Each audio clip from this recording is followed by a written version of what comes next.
الرحمن الرحیم۔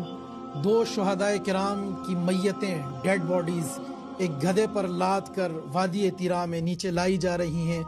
وہ ویڈیو بہت وائرل ہے، دل زخمی ہو گیا، دل پھٹ رہا ہے، کلیجہ منہ کو آ رہا ہے کہ ہمارے جوان جو سرحدوں کی حفاظت کرتے ہوئے اپنی جانوں کا نذرانہ پیش کر رہے ہیں، وہ جوان کہ جنہوں نے اپنے بیوی اپنے بچے ٹھٹھرتی سردی میں چھوڑ کر صرف اس امت مسلمہ اور پاکستان کی حفاظت کے لیے، جو دنیا میں واحد ایٹمی قوت ہے، اس کی حفاظت کے لیے اپنی جانوں کا نذرانہ پیش کیا۔ ایک جوان نے اس سردی سے بچنے کے لیے نیچے ٹراؤزر بھی پہنا ہوا، اوپر یونیفارم ہے، اور ان کے ٹھنڈے لاشیں گدھے پر لاد کر نیچے لائے جا رہے ہیں۔ اس وائرل ویڈیو کو بھی لوگ تمسخر کا نشانہ بنا رہے ہیں۔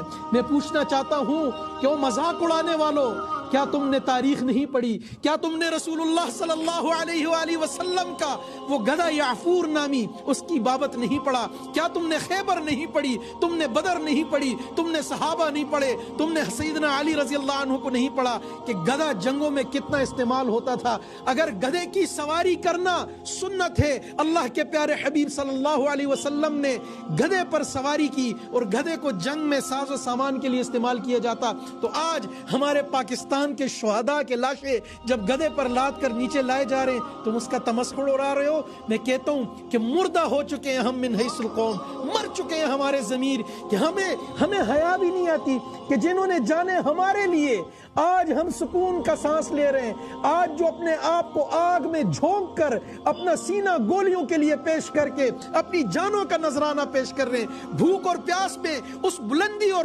پہاڑوں پر چڑھ کر جو گولیاں ہمارے لیے کھا رہے ہیں اور اپنی جانیں دے رہے، اپنی بیویوں کو بیوہ کروا رہے اور اپنے بچوں کو یتیم کروا رہے، آج ہم ان کا تمسخر اڑا رہے ہیں۔ شرم آنی چاہیے ان لوگوں کو کہ جو اس قسم کا کنٹینٹ وائرل کر رہے ہیں۔ گدھے کی سواری کرنا سنت ہے، اور گدھا جنگوں کے میدان میں ہمیشہ سے ایک آلہ رہا ہے، اس پر منتقلی ہوتی رہی ہے، اور سوچنا چاہیے، ہمیں سوچنا چاہیے۔